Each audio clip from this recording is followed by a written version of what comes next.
María Esperanza caminaba descalza por el sendero polvoriento que llevaba a la casa de adobe, donde había crecido, sus manos temblorosas protegiendo el pequeño bulto que crecía en su vientre. A los 17 años, había perdido todo en una sola noche: su reputación, su familia, su futuro. Las lágrimas habían dejado de brotar hacía horas, pero el dolor en su pecho se intensificaba con cada paso que la acercaba a la confrontación más difícil de su vida. El viento del desierto de Nuevo México arrastraba consigo el aroma a salvia y tierra seca, mezclado con el miedo que emanaba de sus poros. Sabía que al cruzar esa puerta, su mundo cambiaría para siempre. La casa de la familia Herrera se alzaba modesta pero orgullosa entre los cactus y mezquites, con sus paredes de adobe que habían resistido generaciones de tormentas del desierto. 3 generaciones de mujeres habían parido dentro de esas paredes, pero ninguna había traído la deshonra que María estaba a punto de confesar. Su madre, Esperanza Herrera, era conocida en todo el pueblo por su rectitud moral y su devoción inquebrantable a la Virgen de Guadalupe. Su padre, Ricardo, trabajaba desde los 15 años en los campos de algodón, con las manos agrietadas por el sol y la determinación férrea de mantener el honor familiar intacto. Ambos habían sacrificado todo para que María pudiera estudiar en la escuela del pueblo, soñando con que su hija pudiera escapar de la pobreza que había marcado sus vidas. Pero ahora, mientras María se detenía frente a la puerta de madera desgastada, sabía que esos sueños estaban a punto de convertirse en pesadillas. El bebé que crecía en su interior era el resultado de una noche de dolor y violencia que prefería no recordar. Una noche en la que había perdido más que su inocencia. Tomás Ramírez, el hijo del patrón de las tierras donde trabajaba su padre, había decidido que ella le pertenecía, y cuando María se resistió, él simplemente tomó lo que quería. Nadie le creería. Nadie querría creerle. La palabra de una muchacha pobre contra la del hijo de la familia más poderosa del condado no tenía ningún valor. El sonido de sus pasos descalzos sobre la tierra compactada alertó a los perros del vecindario, que comenzaron a ladrar con esa mezcla de curiosidad y alarma que caracteriza a los animales cuando sienten que algo está fuera de lugar. María respiró profundamente, sintiendo cómo el aire seco llenaba sus pulmones y le daba el valor necesario para enfrentar lo que venía. Sabía que, en unos minutos, las voces de sus padres se alzarían en gritos de dolor y decepción, que las lágrimas de su madre caerían como lluvia sobre el suelo de la cocina, y que la mirada de su padre se llenaría de una vergüenza que nunca podría borrar. La puerta se abrió antes de que pudiera tocar, como si su madre hubiera estado esperándola con esa intuición maternal que trasciende el tiempo y el espacio. Esperanza Herrera tenía 52 años. Pero el trabajo duro y las preocupaciones constantes habían grabado en su rostro surcos profundos que hablaban de una vida de sacrificios. Sus ojos, normalmente cálidos y acogedores, se llenaron de alarma al ver el estado de su hija. María estaba más delgada de lo normal, excepto por el pequeño bulto que ya no podía ocultar bajo su vestido holgado. Su piel, normalmente dorada por el sol del desierto, tenía un tono pálido y enfermizo que hablaba de noches sin dormir y días sin comer. El momento del reconocimiento fue instantáneo y devastador.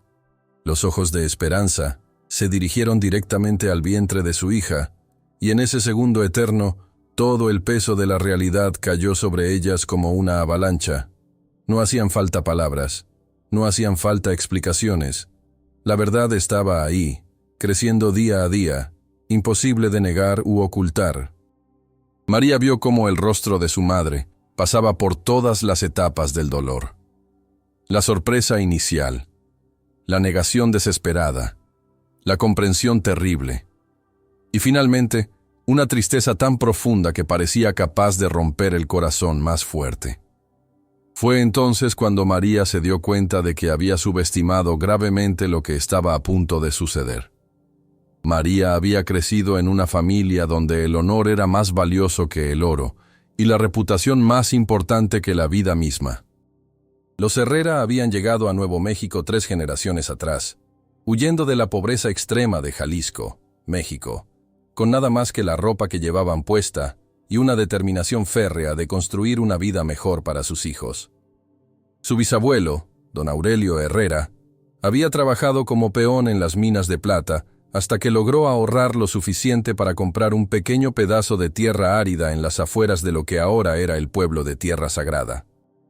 Durante décadas, los Herrera habían cultivado esa tierra ingrata, habían criado a sus hijos bajo el sol implacable del desierto, y habían construido una reputación sólida como gente trabajadora, honesta y devota. La tradición familiar dictaba que las mujeres Herrera eran ejemplo de pureza y virtud.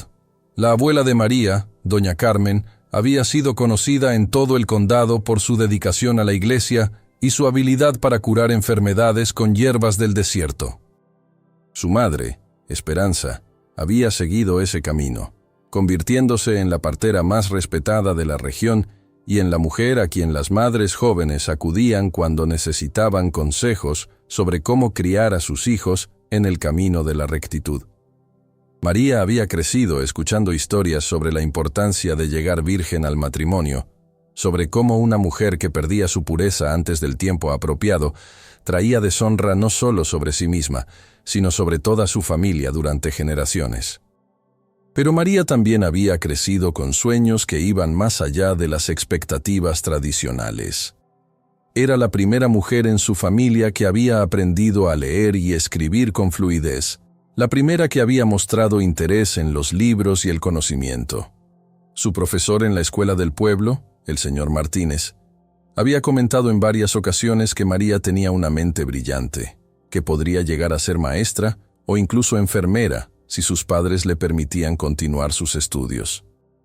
Ricardo y Esperanza habían sentido un orgullo profundo al escuchar esas palabras, y aunque les costara admitirlo, habían comenzado a soñar con que su hija pudiera tener una vida diferente a la suya, una vida donde no tuviera que levantarse antes del amanecer para trabajar en los campos o pasar horas bajo el sol recogiendo algodón. La noche que cambió todo había comenzado como cualquier otra. María había ido a la casa de los Ramírez para entregar unas hierbas medicinales que su madre había preparado para la señora Ramírez, quien sufría de dolores de cabeza constantes. La familia Ramírez era dueña de la mayor parte de las tierras cultivables del condado, y los Herrera, como muchas otras familias mexicanas de la región, dependían de ellos para sobrevivir. Ricardo trabajaba sus tierras desde hacía más de 20 años, siempre con la esperanza de ahorrar lo suficiente para comprar un pedazo propio algún día. Esperanza ocasionalmente ayudaba en la cocina de la casa grande durante las celebraciones importantes, y María a veces acompañaba a su madre para ayudar con las tareas más pesadas. Tomás Ramírez tenía 23 años y había regresado recientemente de la universidad en Albuquerque, donde había estudiado administración de empresas. Era un hombre alto y fornido, con el cabello rubio y los ojos azules que había heredado de su padre anglo, y la arrogancia que venía con el poder y la riqueza. Desde su regreso, había mostrado un interés perturbador en las hijas de los trabajadores mexicanos, especialmente en aquellas que consideraba más atractivas.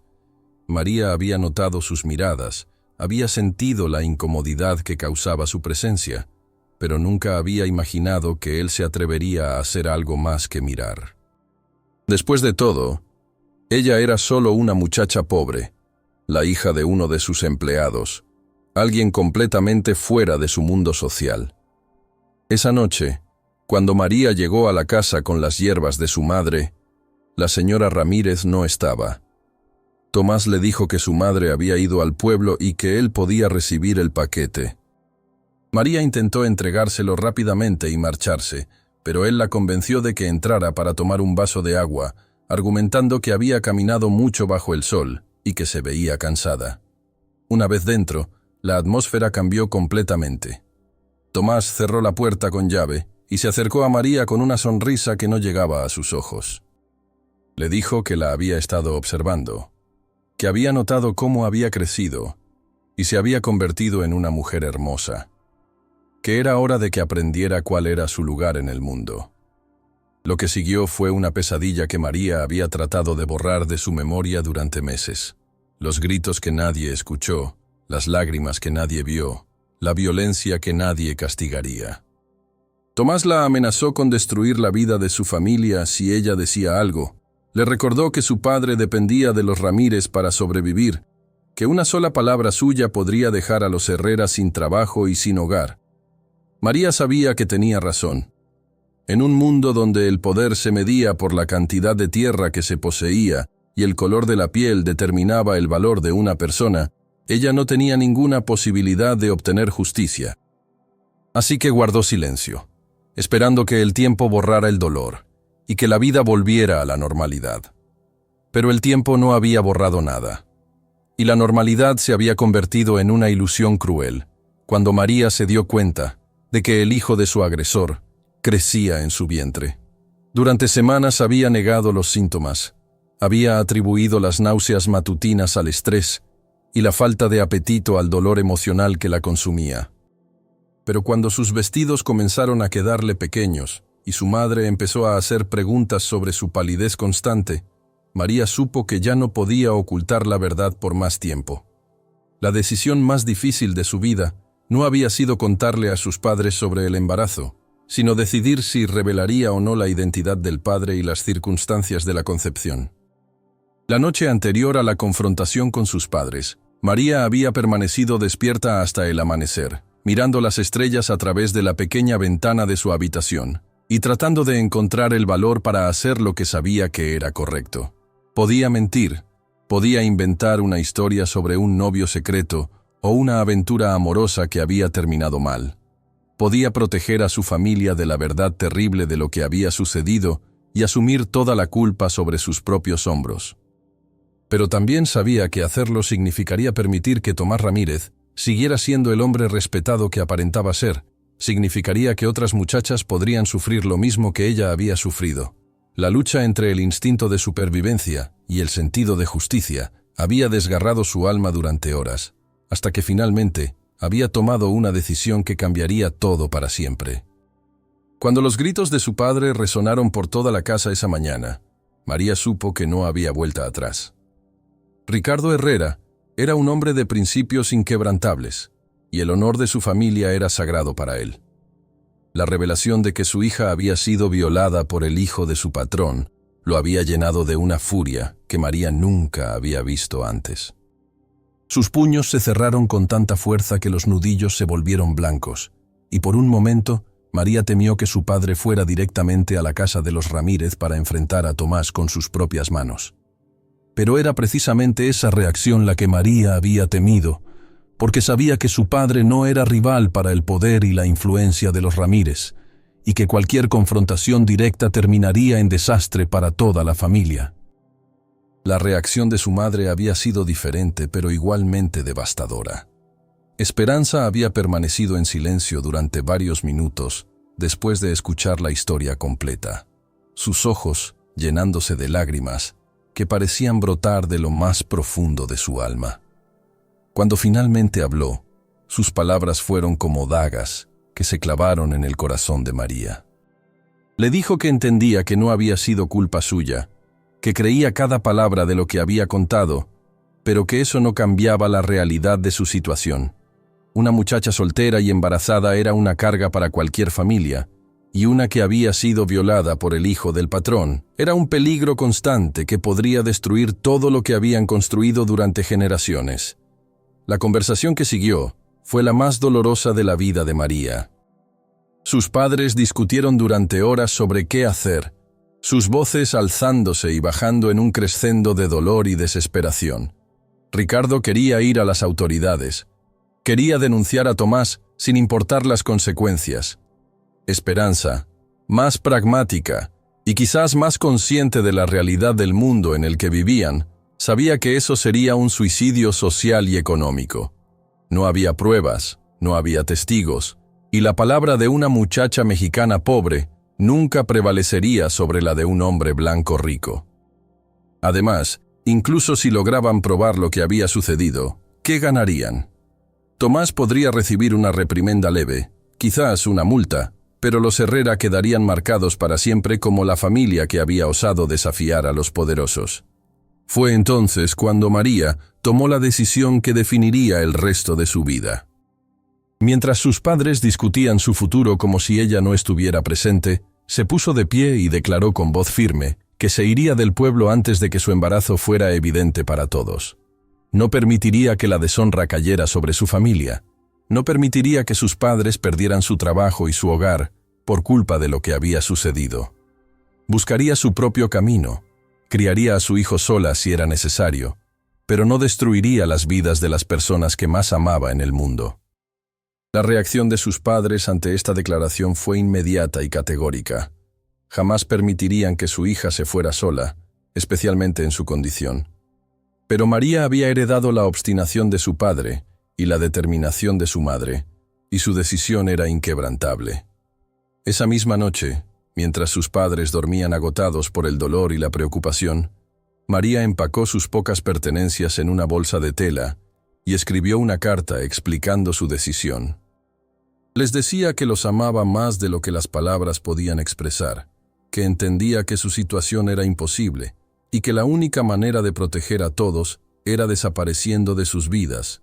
Prometía encontrar la manera de sobrevivir, de criar a su hijo con dignidad y de nunca volver a traer vergüenza sobre el nombre de la familia Herrera.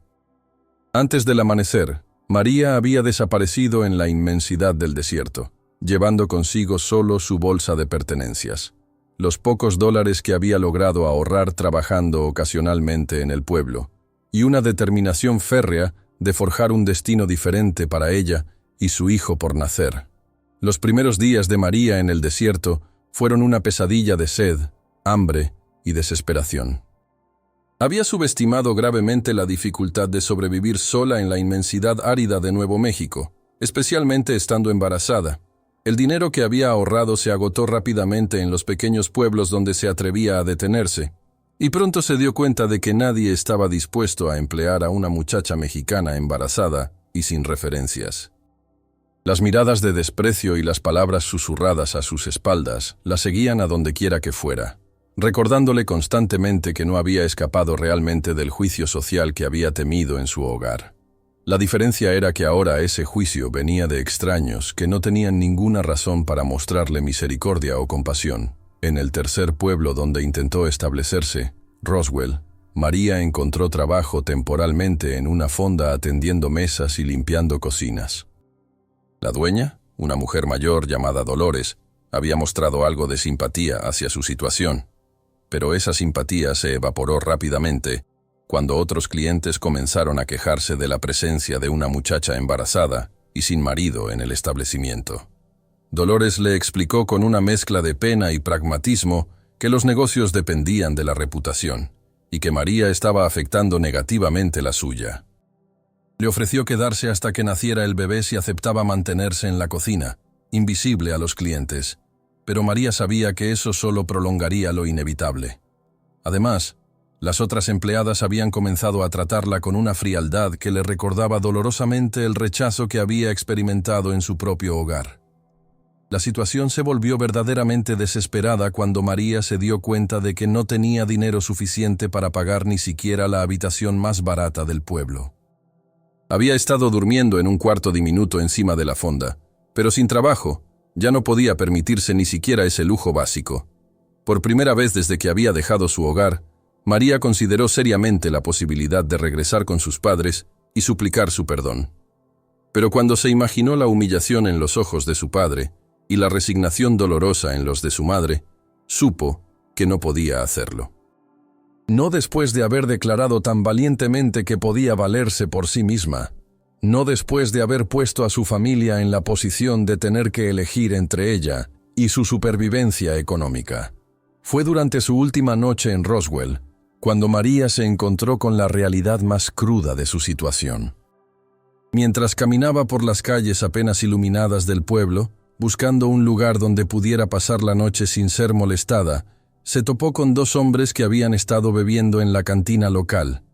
Uno de ellos, un ranchero de mediana edad con aliento a whisky y manos que no sabían respetar límites, le hizo una propuesta que la llenó de horror y desesperación a la vez. Le ofreció dinero, comida y un lugar donde dormir a cambio de favores que María no estaba dispuesta a considerar, pero que sabía que muchas mujeres en su situación habían aceptado por pura necesidad. La persiguió durante varias cuadras, haciendo comentarios cada vez más vulgares sobre su condición y sobre lo que podría hacer con una muchacha como ella.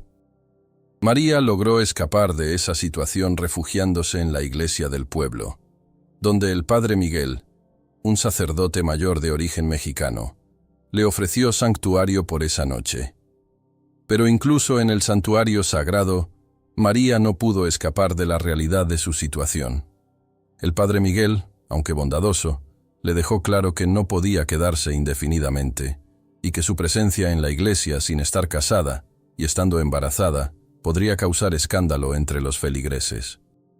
Le sugirió que considerara dar al bebé en adopción una vez que naciera, argumentando que era la única manera de que tanto ella como la criatura pudieran tener una vida digna. Esas palabras fueron como una puñalada en el corazón de María, quien había comenzado a sentir un amor profundo y protector hacia la vida que crecía en su interior, a pesar de las circunstancias terribles de su concepción. La mañana siguiente, María abandonó Roswell, con la determinación de encontrar un lugar donde pudiera vivir con dignidad, donde pudiera criar a su hijo sin tener que avergonzarse constantemente de su situación.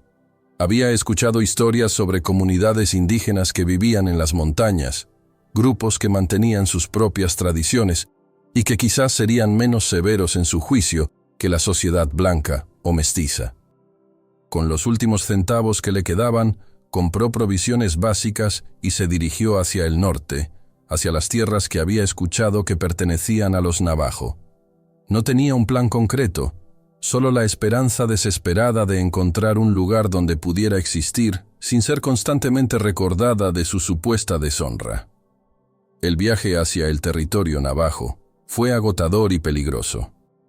María caminaba durante las horas más frescas del día y descansaba durante el calor intenso del mediodía, refugiándose bajo cualquier sombra que pudiera encontrar. Sus pies se llenaron de ampollas y cortes, su ropa se desgarró con los arbustos espinosos, y su cuerpo, ya debilitado por el embarazo y la desnutrición, comenzó a mostrar signos de colapso. Pero algo en su interior la impulsaba a continuar. Una fuerza que no podía explicar completamente, pero que sentía relacionada con la vida que llevaba dentro. Era como si el bebé le estuviera dando la fortaleza necesaria para seguir adelante. Como si ambos estuvieran destinados a encontrar un lugar donde pudieran pertenecer.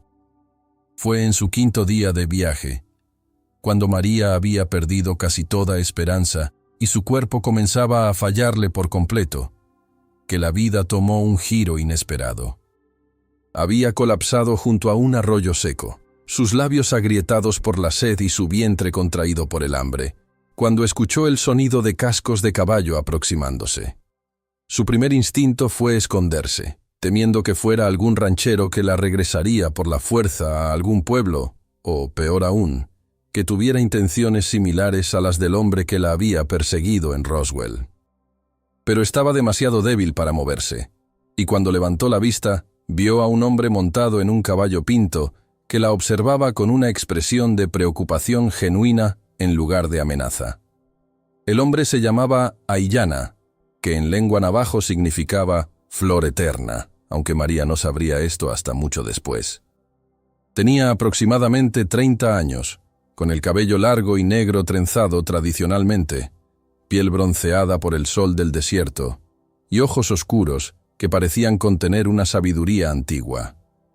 Vestía una camisa de algodón simple y pantalones de cuero, con un collar de turquesa que brillaba contra su pecho. Entonces, lo que más impresionó a María no fue su apariencia física, sino la manera en que la miraba, sin juicio, sin desprecio, sin esa mezcla de lástima y disgusto que había visto en los ojos de tantas otras personas durante las últimas semanas. Aiyana la miraba como si fuera simplemente otro ser humano que necesitaba ayuda, nada más y nada menos. Sin decir una palabra, Aiyana desmontó de su caballo y se acercó a María con movimientos calmados y deliberados. Sacó una cantimplora de agua y se la ofreció, observando cómo ella bebía desesperadamente. Luego produjo un pedazo de carne seca y pan de maíz de sus alforjas, alimentos que para María sabían mejor que cualquier banquete que hubiera probado en su vida. Mientras ella comía, Aiyana estudió su condición con la experiencia de alguien que había visto muchas dificultades en su vida. Podía ver que estaba embarazada, que había estado viajando durante días sin cuidado apropiado y que probablemente no tenía a dónde ir. Pero en lugar de hacer preguntas intrusivas o mostrar desaprobación, simplemente esperó hasta que ella hubiera recuperado algo de fuerza antes de comunicarse con ella. La comunicación inicial fue desafiante porque Aiyana hablaba principalmente navajo, con solo algunas palabras en inglés y español.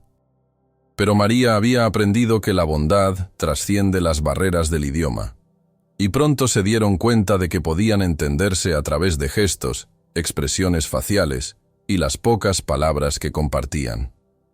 Aiyana le preguntó, a través de una mezcla de español básico y mímica, si tenía familia, si tenía un lugar donde ir. Cuando María negó con la cabeza, con lágrimas comenzando a formarse en sus ojos, él asintió con comprensión. No necesitaba conocer los detalles de su historia para entender que era una mujer en problemas, y en la cultura navajo, ayudar a quienes necesitaban ayuda era tan natural como respirar. Lo que siguió fue una conversación que cambiaría la vida de María para siempre, aunque en ese momento no se diera cuenta de la magnitud de lo que estaba sucediendo. Aiyana le explicó, con la paciencia de un maestro y la gentileza de un hermano, que vivía en una pequeña comunidad navajo en las montañas, donde su familia había residido durante generaciones. Le dijo que su pueblo tenía tradiciones diferentes a las de la sociedad blanca o mexicana, que las mujeres eran valoradas por su fuerza y su capacidad de contribuir a la comunidad, no juzgadas por circunstancias que estaban fuera de su control. Le ofreció llevarla a su hogar, donde podría recuperarse, tener a su bebé en seguridad y decidir qué quería hacer con su vida sin la presión constante del juicio social. María inicialmente se resistió a la oferta, no porque no la agradeciera, sino porque había aprendido a desconfiar de la generosidad de los extraños. Demasiadas personas habían mostrado bondad inicial, solo para revelar después intenciones menos nobles. Pero había algo en Aiyana que era diferente, algo en su manera de hablar y comportarse que le decía que sus intenciones eran genuinas. Cuando él le aseguró que no esperaba nada de ella a cambio, que la ayuda se ofrecía sin condiciones, María finalmente aceptó acompañarlo, aunque con la advertencia de que si en algún momento se sentía incómoda o en peligro, se marcharía inmediatamente.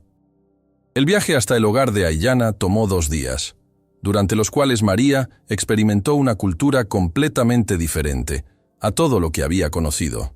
Aiyana le enseñó nombres de plantas en navajo, le mostró cómo encontrar agua en el desierto, le explicó las estrellas y sus significados en la cosmología de su pueblo. María se dio cuenta de que este hombre poseía un conocimiento profundo del mundo natural, que la sociedad en la que había crecido había perdido hacía mucho tiempo. Más importante aún, se dio cuenta de que Aiyana la trataba como a una igual, consultándole sobre decisiones pequeñas del viaje, pidiendo su opinión sobre temas diversos, escuchando realmente lo que ella tenía que decir. Era la primera vez en meses que alguien la trataba como a una persona completa, en lugar de como a un problema que necesitaba ser resuelto. La llegada de María al territorio navajo fue como entrar a un mundo completamente diferente, donde las reglas sociales que había conocido toda su vida simplemente no aplicaban. La comunidad de Aiyana estaba situada en un valle protegido entre montañas rojas, donde aproximadamente 50 personas vivían en hogans tradicionales y casas modernas mezcladas armoniosamente con el paisaje natural. Lo que más sorprendió a María fue la manera en que fue recibida, no con las miradas de curiosidad hostil o juicio moral que había esperado, sino con una aceptación tranquila que parecía fluir naturalmente de la filosofía de vida del pueblo navajo. Las mujeres mayores de la comunidad, especialmente la abuela de Aiyana, una anciana sabia llamada Astza Asani, la examinaron con ojos experimentados que habían visto nacer y criar a docenas de niños a lo largo de los años. Astzaa Sani, cuyo nombre significaba mujer anciana y que había servido como partera y curandera de la comunidad durante más de 4 décadas, tomó a María bajo su protección inmediatamente. A través de Aiyana, quien servía como traductor, la anciana le explicó que en la tradición navajo, todas las mujeres embarazadas eran sagradas, sin importar las circunstancias de su embarazo. El bebé que crecía en su vientre era considerado un regalo del Creador, y tanto la madre como el niño merecían ser protegidos y honrados. Esta perspectiva era tan radicalmente diferente de todo lo que María había experimentado que inicialmente tuvo dificultades para creerla completamente, esperando que tarde o temprano aparecieran las condiciones ocultas o los juicios morales que había aprendido a anticipar. Durante las primeras semanas en la comunidad, María vivió en el Hogan de Astzaa Sani, aprendiendo las costumbres y tradiciones de su nueva familia adoptiva. Aiyana visitaba diariamente, trayendo alimentos frescos, medicina tradicional para aliviar las molestias del embarazo y lecciones básicas de lengua navajo que le permitían comunicarse más efectivamente con otros miembros de la comunidad. María se dio cuenta de que Aiyana era más que un simple miembro de la tribu. Era considerado un líder joven y respetado, alguien cuyas opiniones tenían peso en las decisiones comunitarias. Su elección de ayudarla había sido vista por todos como evidencia de su sabiduría y compasión, no como una decisión cuestionable que necesitara ser explicada o justificada. Pero la paz y seguridad que María había encontrado se vieron amenazadas cuando las noticias de su presencia en la comunidad navajo llegaron a oídos de las autoridades locales del condado. Un sheriff adjunto llamado Thompson, un hombre corpulento con bigote poblado y una actitud agresivamente paternalista hacia los nativos americanos, llegó a la comunidad con la excusa de realizar una inspección de rutina, pero con la intención real de investigar los rumores sobre una muchacha mexicana que estaba viviendo sin supervisión apropiada entre los indios. Thompson representaba el tipo de autoridad que María había temido durante toda su huida. Alguien que tenía el poder legal para forzarla a regresar a su situación anterior o, peor aún, para separarla de su bebé una vez que naciera bajo la justificación de que no era una madre apropiada. La visita de Thompson reveló la naturaleza precaria de la seguridad que María había encontrado. El sheriff adjunto interrogó agresivamente a varios miembros de la comunidad sobre la presencia de María, insinuando que estaba involucrada en actividades ilegales o inmorales y amenazando con traer más autoridades si no obtenía respuestas satisfactorias. Le dijo a Aiyana que las leyes del estado requerían que todas las mujeres embarazadas sin marido fueran puestas bajo supervisión apropiada, y que permitir que una muchacha como María viviera sin supervisión constituía una violación de las normas de decencia pública. Estas amenazas no eran vacías. Thompson tenía el poder legal para hacer cumplir sus demandas, y tanto María como la comunidad navajo sabían que resistirse abiertamente podría traer consecuencias devastadoras para todos. Fue durante esta crisis que María descubrió algo sobre Aiyana que cambió completamente su comprensión de su situación y de las opciones disponibles para ella. Mientras discutía con Thompson, Aiyana mencionó casualmente que María era su esposa según las tradiciones navajo, una afirmación que sorprendió completamente a María porque nunca habían discutido matrimonio o relaciones románticas. Cuando Thompson se marchó, confundido pero temporalmente apaciguado por esta revelación, María confrontó a Aiyana sobre su declaración, esperando una explicación sobre si había malentendido algo o si él tenía intenciones que no había expresado claramente. La conversación que siguió reveló la profundidad del compromiso de Aiyana con su bienestar y la complejidad de las soluciones que había estado considerando para protegerla.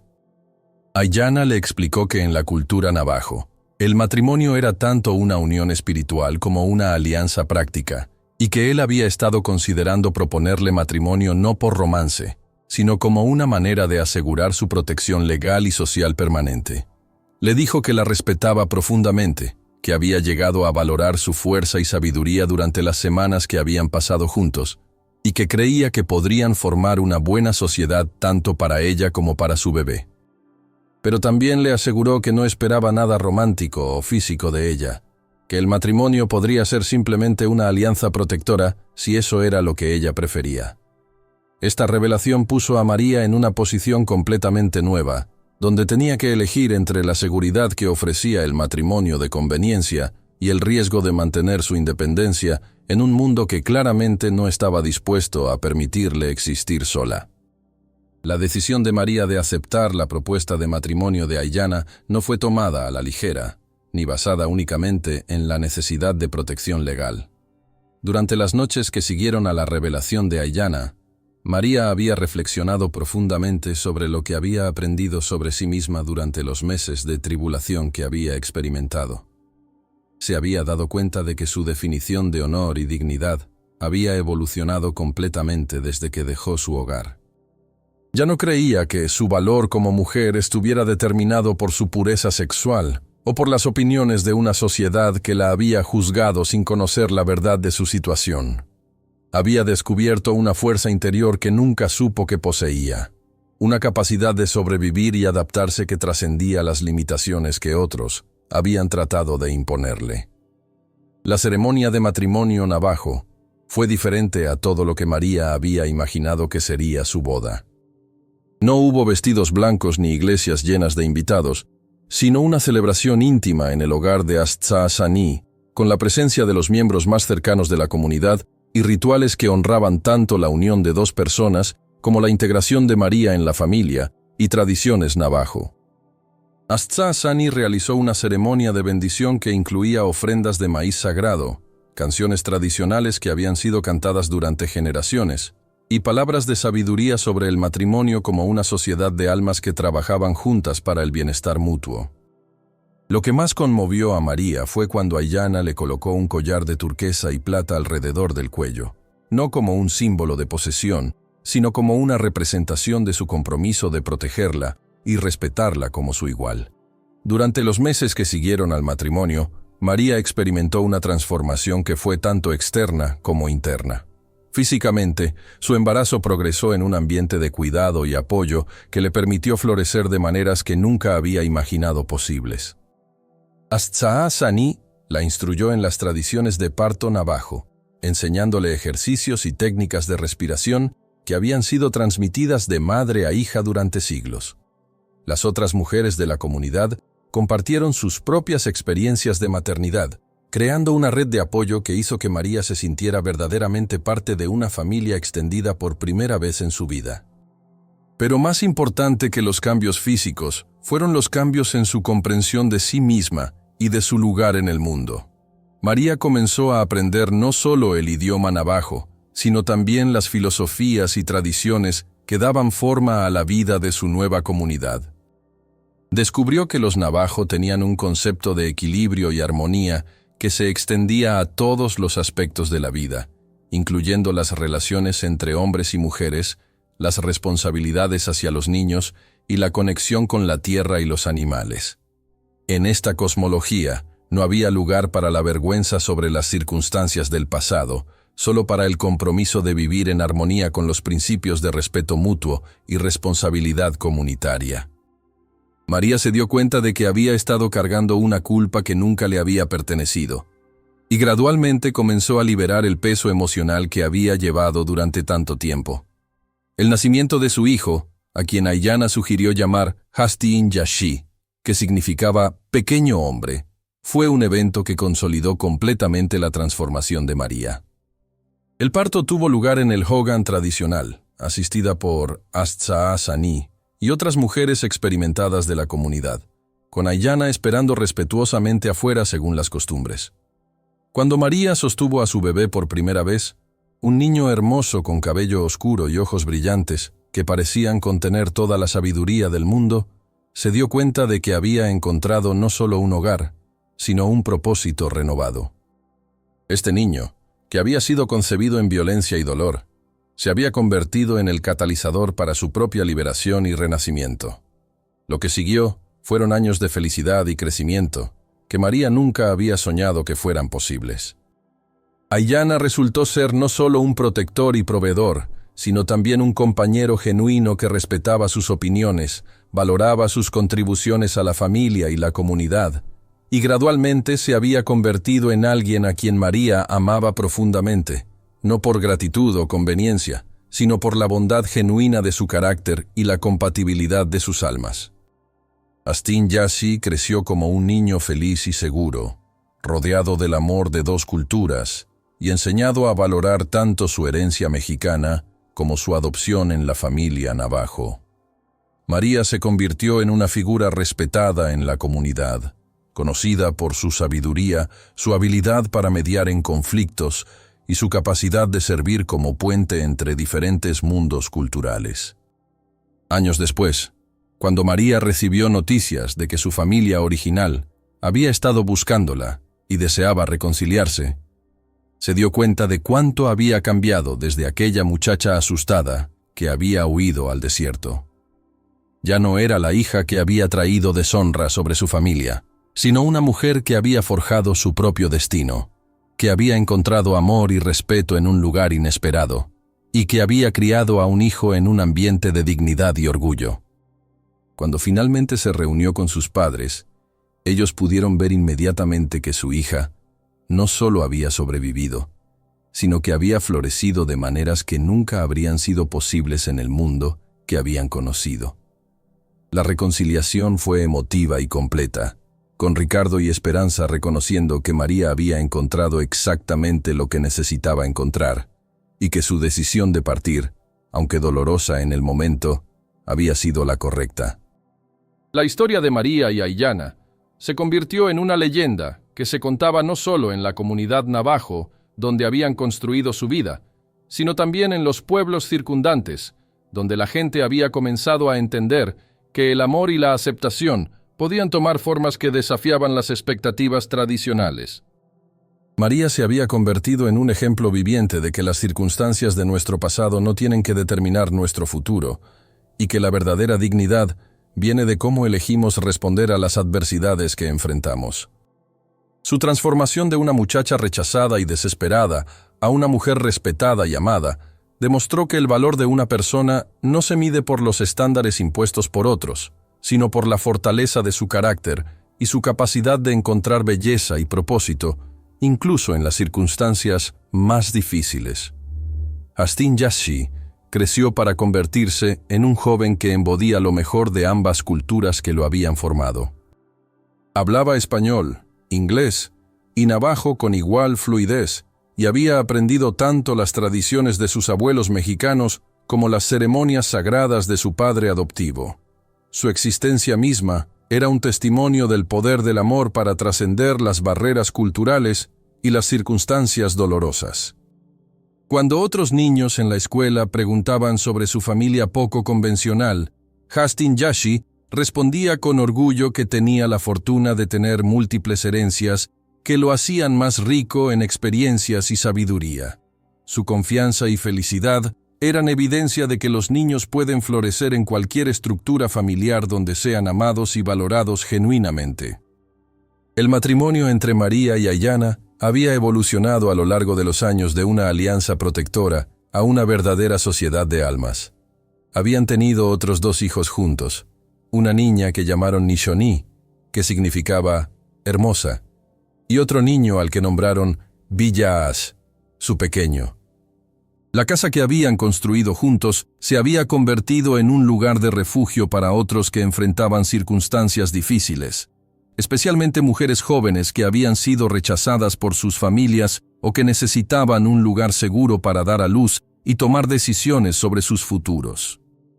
María había encontrado su vocación ayudando a otros que enfrentaban situaciones similares a la que ella había experimentado, ofreciendo no solo refugio físico, sino también la perspectiva de alguien que había navegado exitosamente las aguas traicioneras del juicio social y la desesperación personal. La comunidad que María y Aiyana habían ayudado a fortalecer se había convertido en un modelo de coexistencia cultural que atraía visitantes de lugares lejanos. Académicos, trabajadores sociales y líderes comunitarios venían a estudiar cómo diferentes tradiciones culturales podían mezclarse armoniosamente, cómo los matrimonios interculturales podían enriquecer en lugar de amenazar las identidades grupales, y cómo las comunidades podían crear espacios de aceptación para aquellos que no encajaban en las categorías sociales tradicionales. María había comenzado a dar charlas ocasionales sobre su experiencia, no para buscar atención o simpatía, sino para ofrecer esperanza a otros que podrían estar enfrentando situaciones aparentemente imposibles. La relación entre María y Tomás Ramírez había encontrado una resolución inesperada años después, cuando él apareció en la comunidad navajo, buscando una confrontación que nunca llegó. Para entonces, María había desarrollado una perspectiva sobre su agresor que incorporaba tanto justicia como compasión. Cuando Tomás intentó amenazarla o reclamar derechos sobre Hastin Yashi, se encontró enfrentando no solo a María, sino a toda una comunidad que la protegía, incluyendo a Ayllana y otros hombres navajo, que dejaron claro que cualquier amenaza hacia ella sería considerada una amenaza hacia todos ellos. Más importante, se encontró enfrentando a una mujer que ya no era la muchacha asustada que había victimizado años antes, sino alguien que había encontrado su propia fuerza y que no permitiría que el miedo dictara sus decisiones nunca más. La historia de María se había convertido en más que una narrativa personal de supervivencia y transformación. Se había convertido en un testimonio del poder de las comunidades para sanar heridas que las instituciones tradicionales habían sido incapaces de tratar. Su vida demostraba que la familia puede tomar muchas formas diferentes, que el amor puede surgir en las circunstancias más inesperadas, y que la verdadera fuerza viene de la capacidad de redefinirnos a nosotros mismos en lugar de permitir que otros definan nuestro valor. María había aprendido que la dignidad no es algo que otros pueden darnos o quitarnos, sino algo que cultivamos dentro de nosotros mismos a través de nuestras elecciones y nuestras acciones. Años después, cuando María reflexionaba sobre el viaje extraordinario que había llevado desde el rechazo y la desesperación hasta el amor y la aceptación, se daba cuenta de que cada paso había sido necesario para llevarla al lugar donde finalmente pertenecía. Su historia había demostrado que incluso en los momentos más oscuros, cuando parece que no hay esperanza y que todas las puertas están cerradas, la vida puede sorprendernos con posibilidades que nunca habríamos imaginado. Su legado vivía no solo en sus hijos, sino en todas las personas que habían encontrado inspiración en su ejemplo de resistencia, transformación y la capacidad inquebrantable del espíritu humano para encontrar luz incluso en la oscuridad más profunda.